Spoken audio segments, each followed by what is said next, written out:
Okay, we pray. Almighty, loving God,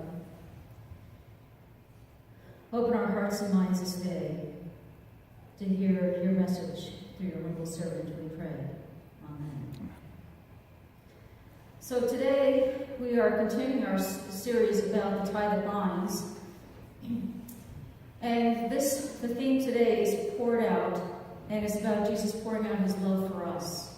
And you may have heard one of the songs we sang, sing of your love, right? Forever, I can sing of your love forever. You're hearing Jesus, a very particular word in the gospel, which a lot of times you don't pick up, is that when this young man, or when this man came and offered everything to Jesus, had behaved everything, and then before Jesus responded to him to tell him to sell all his possessions, it said that Jesus loved him. And so often we forget to hear those words, that Jesus loved him just as he was. Even though he had all this wealth, Jesus still loved him. And so I want to concentrate a little bit about that, but I want us to realize that we have so many ways that we are tied together and bound together. And I'm going to share some of that, especially from things that we've done this past week. Let's go to those slides first. We'll go ahead and start doing that. Okay, so the end of this, a week ago on Sunday evening, we did something very special. We got to see how God's love works through us and through these wonderful pets and animals, right? We had a beautiful blessing of the animal service. Now, we didn't have any bunny rabbits this year. And unfortunately, we didn't have any snakes.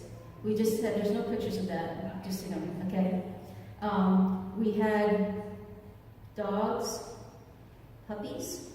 We had, can you go back to where it just says forward? Thank you. And we had kittens. We had a guinea pig. That was the only one that was different than the puppy dogs and the cats and kittens. So we got to see all of them, and we got to see how the owners love their animals, but we also got to see the love that the animals give back to us. So that was a wonderful thing. And we were talking about creation last week and how we have been entrusted with being the stewards for everything, including animals. And so that was a just beautiful continuation last Sunday night. But then Monday, now you can go with just one picture. Okay, Monday, a group of us, there's 12 of us who actually went to Syracuse. And we went to the conference center to what's called the Mission Hub. And you can see here, these are what the flood buckets look like, okay? They're big 5-gallon pails. You can usually buy them at Lowe's or Home Depot or something like that. And people send these buckets in, but they also have supplies there for us to build fresh buckets. Well, we learned a lot by going there, because one of the things we found out is every flood bucket that got sent there has to be opened back up again, and all the supplies have to be verified. Because if they're not the right supplies, you have to take them out, and then you go to their shelves and you put other things in. And so one of the things we found out is that you can't, they ask for scrubber sponges, which are just like those green scrubby things, but not with the sponge below it, because a lot of the sponges are made out of cellulose. And if they're stored for any length of time, the cellulose creates mold.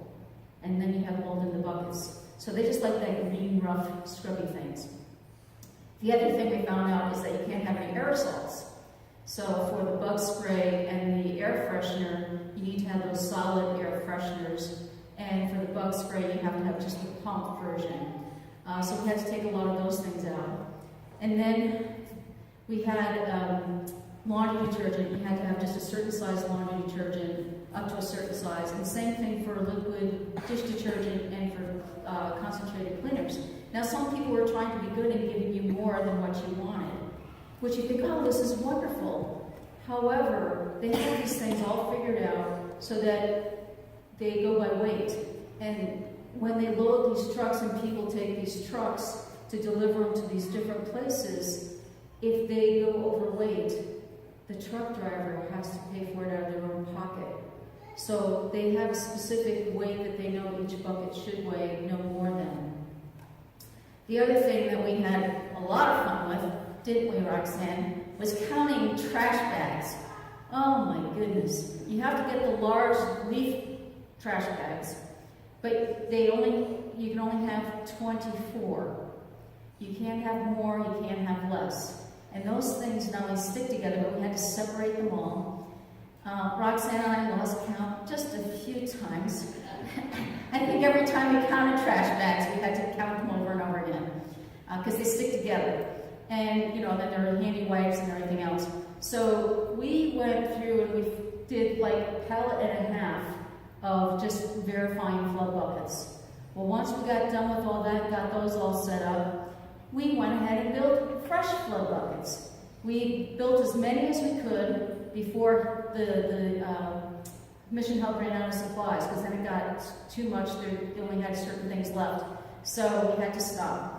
Now, we also had school kits and cleaning kits, and there was another group from another church that was working with that, and Kaylee was working with them because of the latex from the rubber gloves that go in the cleaning buckets, flood buckets. And so, again, the school kits, some people want to give a 3-subject notebook. They only ask for 1 subject. Why do they do that? Again, it's the weight. So there's specific things.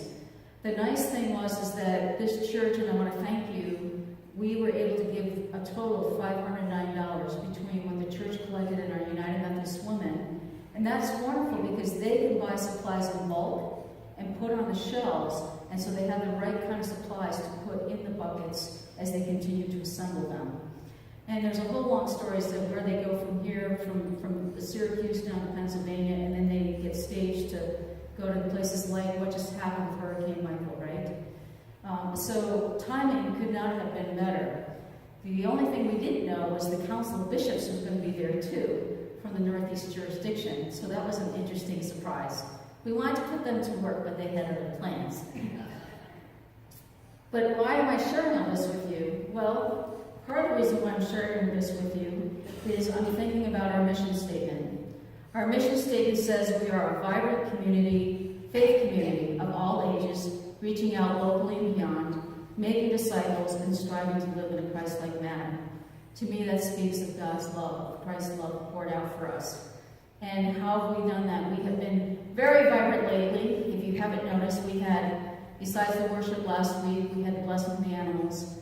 We had 12 of us go, and some of the youth brought friends of theirs from school, which was great. And here we are making connections, reaching out beyond our local community, doing that, right? And what did we have here yesterday? We had the Fall Festival. And all you had to do was see all the people that came, all the kids that had joy when they were riding the ponies, or petting the animals, or those awesome birds. I don't know if you got to see the birds of prey and everything. I mean, that was just amazing. Plus, we also had people that gave us prayer requests, because we said we would lift them up in prayer.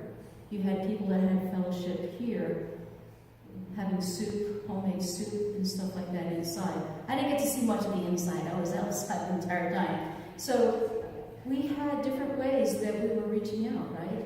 Weren't we also extending hospitality? Weren't we reaching out the way Christ would reach out to others?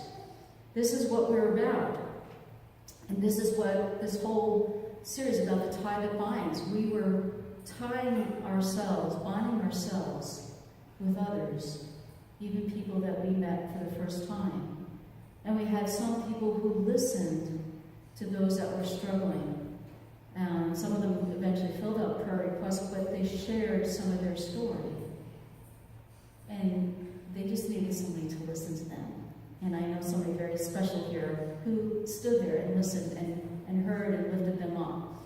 So this is all important to us as we continue to grow together in our journey of faith, but also as we continue to realize that God is the tie that binds us together, that we are bound, that we do have these connections throughout the world. We're getting ready to do the shoe boxes, right? These shoe boxes, they go all over the place. That's, again, reaching out with love to others. So our challenge today is to realize, if we go back to the gospel, we have this wealthy man. And he's been really good. He's been kind, he's been gracious, he's followed the 10 Commandments. And then Jesus says, you need to sell everything that you owe, give to the poor, and then come follow me. Jesus extended an invitation to him, right? But Jesus loved him even before he extended that invitation. He loved him, and then he extended that invitation to him. And the man was sorry, and he walked away. There can be a variety of reasons for that. Partly if he was the head of a household, that he had a lot of responsibilities. And there may have been a little bit of an honor-shame thing that happened during that time frame, because having wealth, having status, even back then, was a sign that you are well-behaved, that you've done good things. If you were poor or something else like that, some people thought that, well, you know, you had a reason, you deserved it, which is not the case, but that was just part of what some of the people believed back then. But Jesus was showing him another way. And so he walked away from that. So one person that we have in the scriptures that actually turned away and walked away from Jesus. One person who didn't accept Jesus' invitation. I'm sure we have a few people today in our world that may not accept Jesus' invitation. And how many of us would be willing to sell everything and let go of everything if Jesus said, come, follow me? That's really daunting. So I'm not going to ask you to do that, but I'm thinking, is there one thing that you can let go of? Or one thing that you can do in order to give more of your time to serve Jesus in this world? So like giving up an extra hour every day of playing video games, or being on your cell phone, or being on the computer, or texting, or even an extra hour away from watching TV and just spending time in the scriptures, or coming up with another idea of how we can continue to live out our mission here in this church. That shouldn't be that hard to do. But I know a lot of us like to do binge watching now that there's Netflix and Amazon Prime and all that, and you get involved in one series and you just keep watching, you know, for an entire day or 2 days or whatever. But I think it's important for us that we take a look at this particular passage and think about what Jesus is asking us to do. We have commitments, we have houses, we have bills we have to pay. We have things that we have to do. But if we can just give of ourselves something, it can make a huge difference.